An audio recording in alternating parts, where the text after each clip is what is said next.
Firstly, thank you, Mr. Greaves, for giving us some of your valuable time to jump on with us today. It really is appreciated. You got myself, Carl. Andy, do you want to do a quick introduction? Right, Carl. Andy, Clifton lad. So local. How you doing? You right? Just a box. That's what this was all about for us. Cool lads. So we love boxing, and we're just giving a bit of an opinion. So it's nice. It's really nice and good to have you on. Thanks, mate. No problem. Thanks for having me on. No worries. So, Carl, I think the best place to start is how did you get into boxing? Rumour has it you're a bit of a Barry McGuigan fan. Yeah, I was a big Barry McGuigan fan back in the day. It was a big inspiration to me growing up, watching him win the world title, and then obviously the Rocky films and obviously Barry McGuigan, as you do, and went down the local amateur boxing club at 9 years old. It was called Boulders ABC then on the Greaves Sports Centre, at the back of the field where the athletics track is. Unfortunately, I wasn't old enough. They let me train that night. Old Dick Daubney, but he said come back when you're 11. And the time I went back when I was 11, they'd moved premises to Elm Avenue. It was called RHP ABC then. Yeah, and then I had my first fight when I just turned 12, and the rest is history, as they say. You had the bug straight away? Yeah, I loved it. I mean, between 9 and 11, when I couldn't go to the boxing club, I actually set my own little ring in the back garden with ropes and string, and used to get my mates round, and we all used to do some sparring and a bit of rumble and that. We had one glove each sometimes where we couldn't afford two gloves. So and then just always had the bug in it. I think it was just something was always installed in me, something that I was naturally gonna do. And I just loved it. I mean, I'm not from a boxing family or anything. I'm the only one who's ever boxed in the family. So, just something I always wanted to do. I loved it. I mean, as tough as it is, it's like a drug you can't get rid of. It's obsessive. You know what I mean? It's an amazing sport. You still, and obviously you train now. Do you still get the itch to get in? Nah, them days are long gone now. The first year was really, really tough. Had a lot of. I was a little bit depressed, you know what I mean, when all of a sudden you've been boxing all your life since a little kid, and then at 28 years old it all stopped. And but luckily I went straight into the business side of things. I had my trainer's license, managing and then promoting. So I've been at it full steam really from the day I packed up. So there's not a YouTuber that you fancy getting in with then, Carl? No, I'm not into all that. That's all that. If they pay me the right money, you never know. But I'm happy what I'm doing now. It's a tough game. It's a very, very tough game. Yeah. What do you reckon about the YouTubers jumping in? Yeah, I don't like it myself. I think it's mockery of the sport. You know what I mean? It's just mugging the game off, really. Anybody thinks they can get in the ring and be a professional boxer. But listen, we can all have a go at your own level. But there's levels to the game, as you know, and when you start stepping up, that's when they'll find out what professional boxing is all about. But at the minute, with them fighting between themselves, they're getting away with it, and it's just mugging the game off, and they're making millions out of the sport, really. But listen, it's up to them, and it's fair play. If they're getting the coverage and promoters are willing to put them on and make the matches, then they can crack on. But I don't agree to it. Fair enough. Do you think it's a bit disappointing these really big promoters do this though? They just know the thing is, it's getting the viewers in it. I mean, they can put like a 4-round fight on the undercard of a big bill, and the 4-round fight with two YouTubers would get more views than what the actual main event was. It's ridiculous. And they know they're going to draw the numbers in, and they're going to get the pay-per-view figures through that. So they're going to keep doing it, aren't they, as long as they're getting away with it and people are tuning in to watch it. Yeah, I suppose, Carl, putting your promotion hat on, you can see, like you said, you explained why, you can see why it happens because of the click rate, etc. So I think it's here to stay now, Carl, don't you? To be honest. Yeah, I mean, it looks like that's the way forward, isn't it? But I don't agree to it. Like I say, I mean, somebody's going to get hurt. I mean, these YouTubers are right fighting between themselves, but if they stepped up and fought a top level fight, they would get hurt, and a lot of people know that. Yeah, and that's not good for the boxing image as a sport, is it? Really, if we're honest. No. So coming on to your boxing career then, Carl. Great career, by the way. Which fight was your most toughest fight? It's hard to say, really. I mean, I had some tough ones coming through at the start of my career, but on paper, you'd have to look at obviously Gomez, Alex Arthur, and Carl Johansson as my three toughest fights and toughest opposition. I mean, there was all world class. There's all world class operators. They won a version of the world title. I know Gomez and Arthur did. I mean, Johansson fell a little bit short, but he was very, very good on his day, Arthur. Johansson, sorry. There was all good fighters, great fighters, and it's an honour to share the ring with them, to be honest. And looking back now and sat here, I can say I've been in the ring with them sort of fighters. It's great for me. Brilliant, brilliant. Who had the most power, Carl? I think natural power, probably Carl Johansson. I mean, on paper, Gomez is the only person that's ever knocked me out, both amateur and pro. But I was in that fight. I just got caught with another left hook on the top of the head and just scrambled my senses. And my mind was telling me to get up, but my body won't let me, as they say. But it was a good experience. I learned a lot from that fight. It was a little bit early for me, really, going in with someone like Gomez. I mean, ability-wise, I think I was up there with him. But I just think the occasion, the pressure, the first live fight on Sky TV, it was for the British title, WBO Intercontinental title, top of the bill live on Sky Sports, all the media around it, the press conferences. I was never used to it. I'd come from like the small hall scene with no TV, not a lot of coverage, to a massive platform like that. And I think it mentally drained me and took a lot out of me. But I learned a lot from it, and I went on to box Arthur again for the British and then put up a very, very good performance in probably the biggest high-profile fight. I mean, 11,000 people live on Sky Sports at the Telewest Arena. It was chief support to Joe Calzaghe and Ricky Hatton was both top of the bill. So fantastic for me, really, very prestigious. And Arthur went on to do very well. I mean, him and Gomez had one of the fights of the century for the British title. I mean, we talked about for years. I mean, Arthur was a big favourite. Gomez went down there as a big underdog and upset the apple cart. But so it's been some great times. It was a tough division as well when I was boxing at super featherweight. It was red hot division, some very, very good fighters, and it'd been interesting to see how they've done in today's boxing at super featherweight. Yeah, I mean, you fought at some very good stadiums, didn't you? Wembley, you know. You had some big fights, didn't you? You're a great asset to Nottingham, Carl. You had a great career, so yeah. Yeah, I won the WBF World Title at Nottingham Ice Arena. Yeah, that was when Carl Fox was just coming through, and Mick Hennessy was promoting on BBC One. And then I boxed at Wembley Arena, lost my world title to Carl Johansson. Obviously, back to the Alex Arthur fight, Telewest Arena. And then one of my highlights really was a great achievement was being the first ever professional boxer to box in Gibraltar. That was a big thing. Putting a show on there that never had professional boxing there before. And a couple of weeks ago, I passed the torch on to Dillian White and Povetkin. So I was really proud of that. Yeah. We actually talking about that. We saw you were sat in the corner for Nick Webb, weren't you? Yeah, I did Nick Webb's hands and did his cuts, but I was there really to look after Kane Baker. Kane Baker was the first live fight on Facebook. Unfortunately, it wasn't his night. He boxed a very good fighter in Youssef Kamari, who, to be honest with you, was a lot better than I expected from what I'd seen in the past of him. I fancied Kane to do a job on him, but he turned up and he boxed very, very well, Youssef. I mean, so I was looking after him. I mean, Errol Johnson, his trainer, and Paul Mann, they couldn't make it because they was busy that night on the BT Sports Show with Lennox Clark, Danny Ball, and Zach Parker. So he asked me if I'd go over and look after Kane, and I was really pleased to do it. I mean, it was nice to get back in Gibraltar, and we actually stopped on the Sunborn yacht where I got married as well. So it was a great story. Can't be bad, can it, Carl? Can't be bad. Oh, so everyone stayed on that yacht then?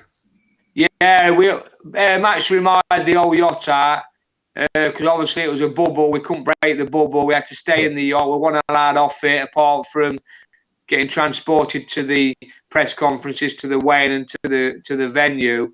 So we wasn't allowed to go around Gibraltar, which was a shame because I had a lot of friends ringing me. So I've got a lot of friends in Gibraltar from over the years. Was ringing me wanting to meet up, but I wasn't allowed off the yacht. So it was just nice to be there and back there. Yeah, I really enjoyed it.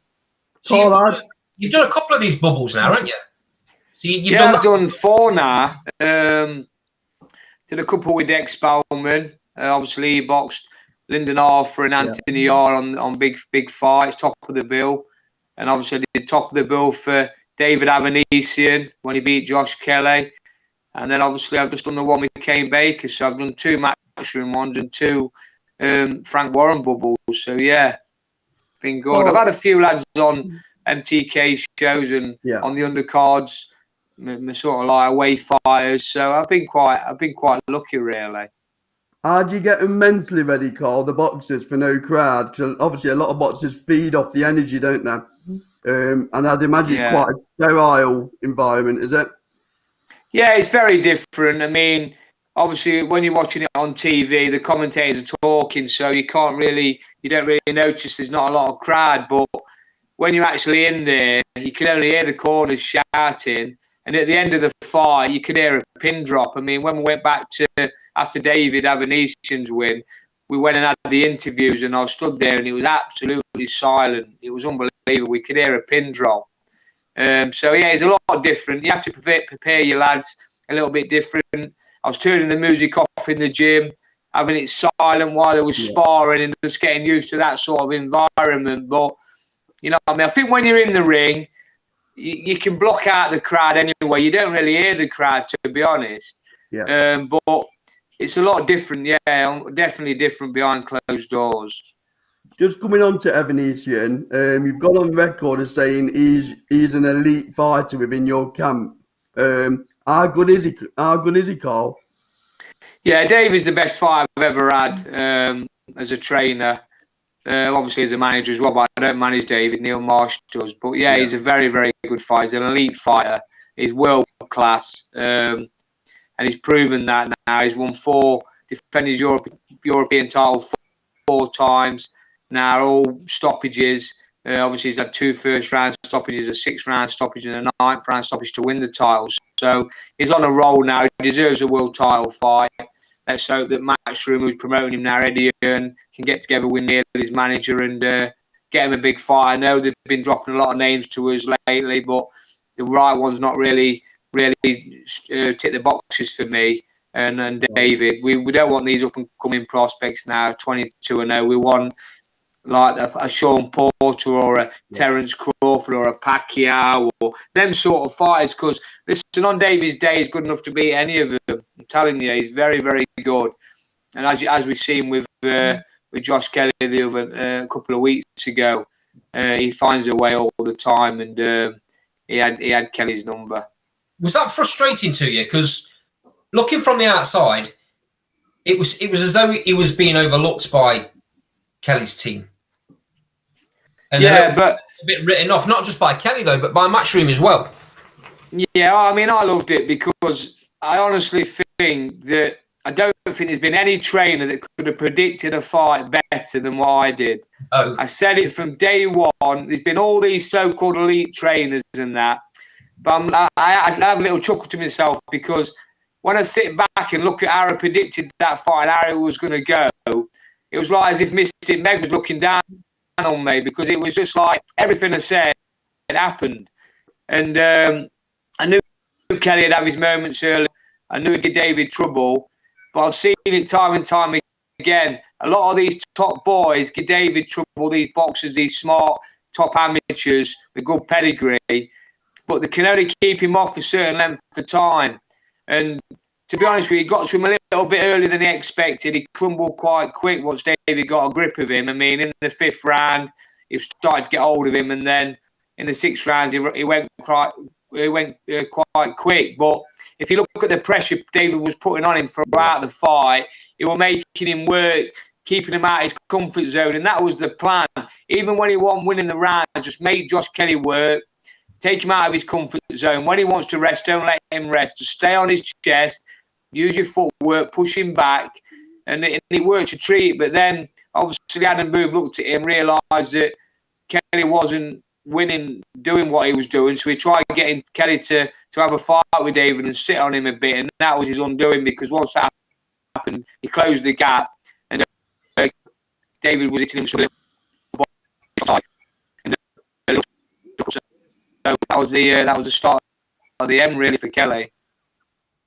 Yeah, I mean, that fight got postponed quite a few times, Carl, didn't it? Wasn't it 2018 you're looking to first get in the ring with Josh Keller? Yeah, it should have happened December 2018. As we know, Kelly pulled out on the day, saying he was ill. We'll never know the truth, but that's what they're saying. So you've got to respect it. Yeah. And then it was meant to have happened a few months later, but for one reason or another, it never happened. And then when it finally did get set again, COVID struck in March, I think 2020. And then it was meant to happen again January 21. That never happened for COVID again. The board of control out of all fights stopped professional boxing in January, which was a sickness because David was ready to go. And then we finally got it on, I think, February the 26th, just gone. So, yeah. It was a long time coming. How tough's that to get a fighter back up when he's ready, when he's sharp, when he's at his peak? How tough is it to get him back up for that again once he's been let down?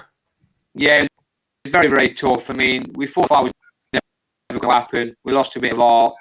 And then there was dropping a few names around us. And then was thinking that Kelly wanted a warm-up and then David wanted a warm-up, but we agreed that none of them had a warm-up and we're just going to get the fight on. But all in all, we did 26 weeks of training for that one person with a postponement. It's a lot of training, a lot of time and effort. And you've got to remember that David lives in Russia.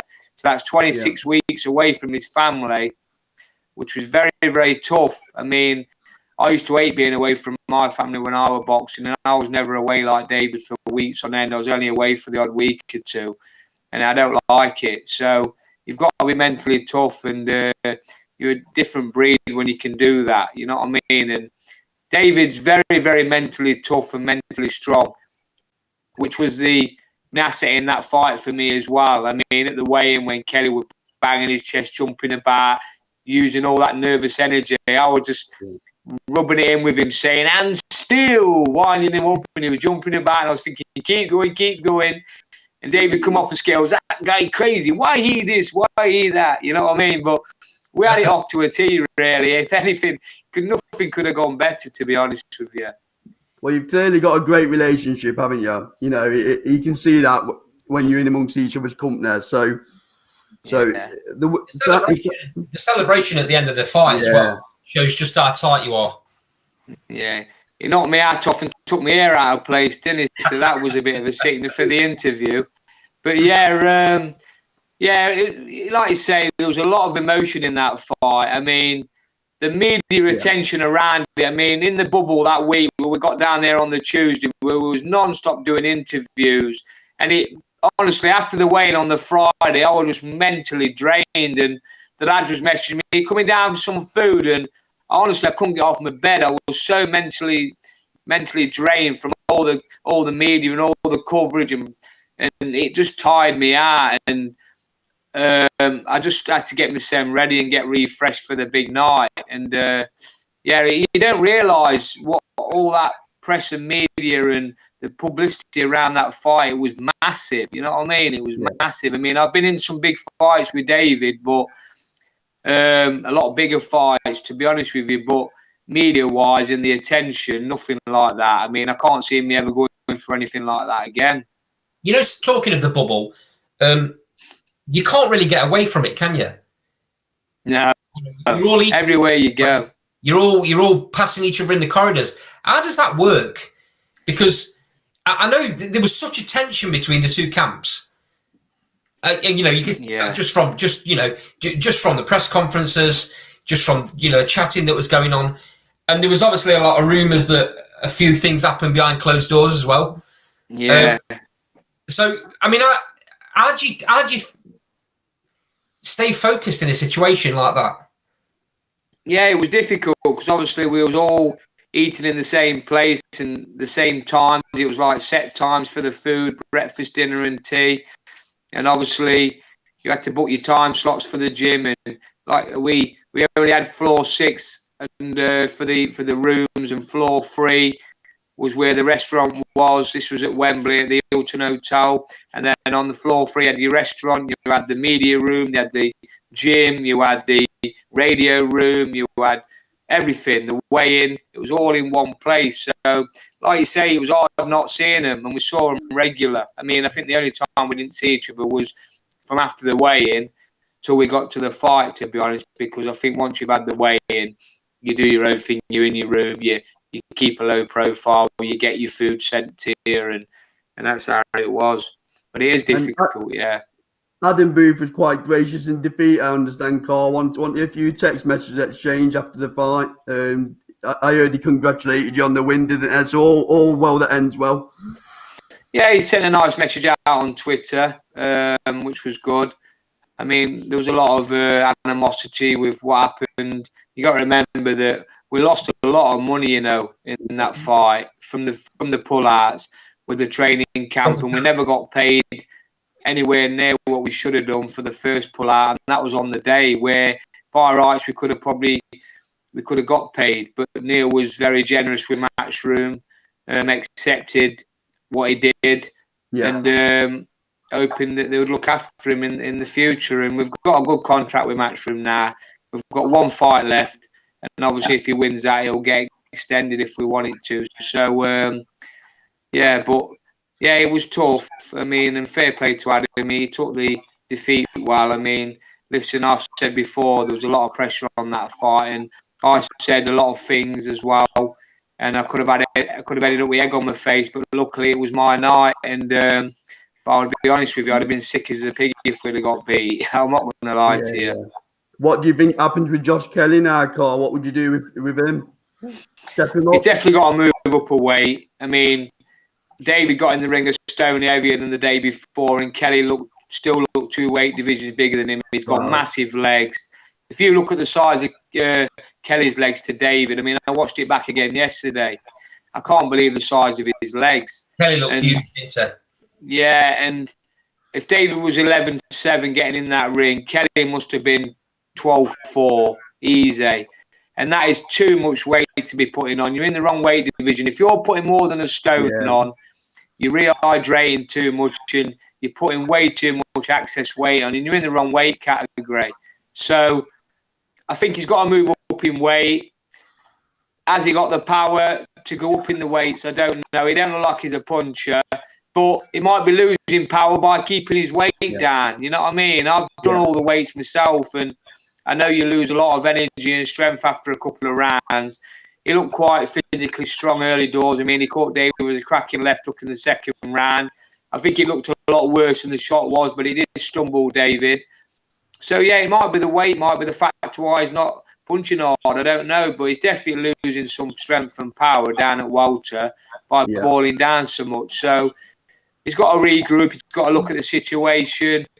He's definitely got the skills and ability, but he's been found out, and I think David's opened the doors now for her to beat him.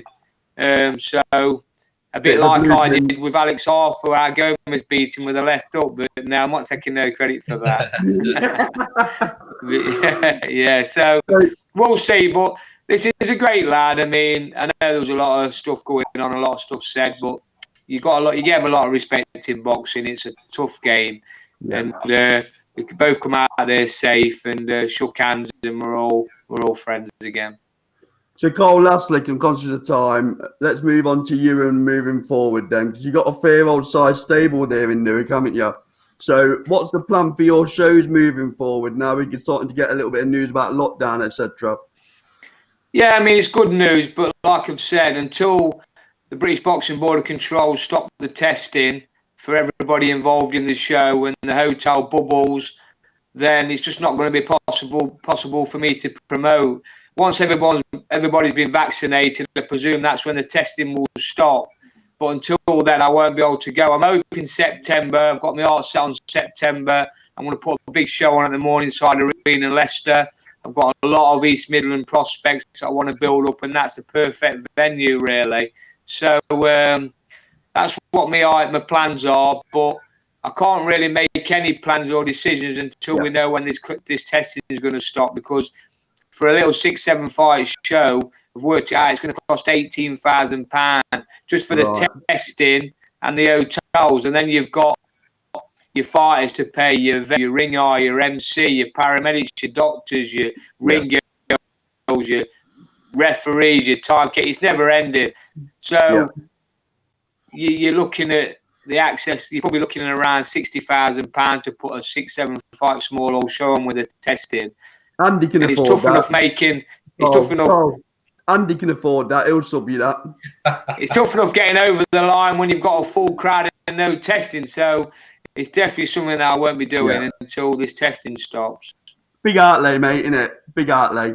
It's a big gamble, just to bring your fighters through. It's hard, but you've got to do it to get your fighters into manager positions and push on for titles, and then that's how you get them in with the big promoters if they're not good enough to sign with them to start with. You're just talking about promoters, and is it difficult if you've had a fighter from walking in as a kid and you've built a relationship up with him, for a big promoter to come along and snatch him from underneath your nose just for £1 note? Is that hard to take as a trainer? Is there any loyalty, Carl?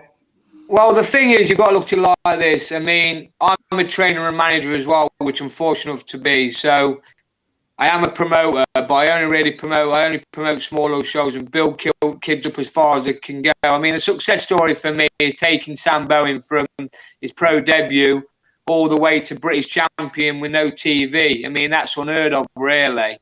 And obviously, I had Baz Jordan from Jordan Rose Servicing who backed me with Sam. So I was fortunate, but that's a good success story, really. But then you look at it where I've got into British champion. Now, I couldn't take him any further unless I was willing to chuck a load of money at it that I was never going to get back. So the next step forward was to get him in with a big promoter. So Frank Warren come along, gave Sam a 3-year contract, and it was all going great. He had a few big fights on BT Sport. He was boxing out of on Leicester Morningside Arena in his own town, and then he boxed in Birmingham. But when he lost his British title on a split decision, the sad thing is we've not had one call from Frank Warren since to see how he is or offer him any fights. I mean, he's been doing all these behind closed doors shows, and with all due respect, been putting a lot of kids on who's nowhere near in Sam's level. And it could have been nice with him to say, look, we'll bring Sam back behind closed doors, get him an 8-rounder up at his new weight at lightweight. He's back in the mix. He'll be top 2 or 3 in Britain at lightweight. I mean, you got to remember he stopped Max Hughes in 7 rounds to win the British super featherweight title. Max Hughes has gone on to win the British lightweight title. And I know for a fact that the same would happen if Sam went up to lightweight. So it's disappointing, really, but that's how it happens. But back to your question about having a kid from the off. I mean, if I had a kid from the off and he was good enough to sign with a big promoter, then it would be better for me, really, to be honest, because I could still manage and train him, but just not promote him. But at least I know he's getting regular money beyond set wage per round, and I could get my money back through managing him and training him that way. So I haven't got a gamble to do with him like I have with other kids that I'm promoting. So it would benefit me with getting a boy with a big promoter from the start, to be honest, especially if he's not a big ticket seller, because I'd be losing a lot of money on him. So what's the favourite part of the gig then, Carl? Is it training them, managing them? It's definitely not promoting them, because I can sense that. Well, it's a different kind of buzz. I mean, when you started from the bottom like me, I had nothing, and I've worked my way up, and you're promoting these shows, and you can sit down, and you looked at it, and you've sold out a 2,000 venue.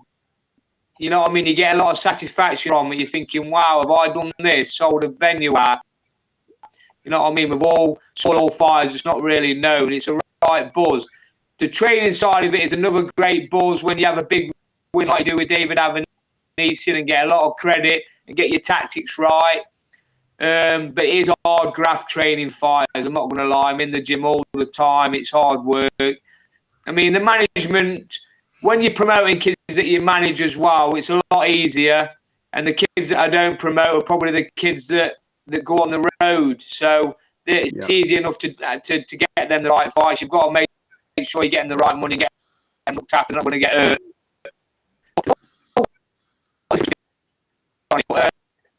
Yeah, I mean, it's a great buzz when you get a good fire and you get someone like David and he has a big win on Sky Sports. I mean, it's massive and it's high profile, and you're not going to get that with any other category that you're in.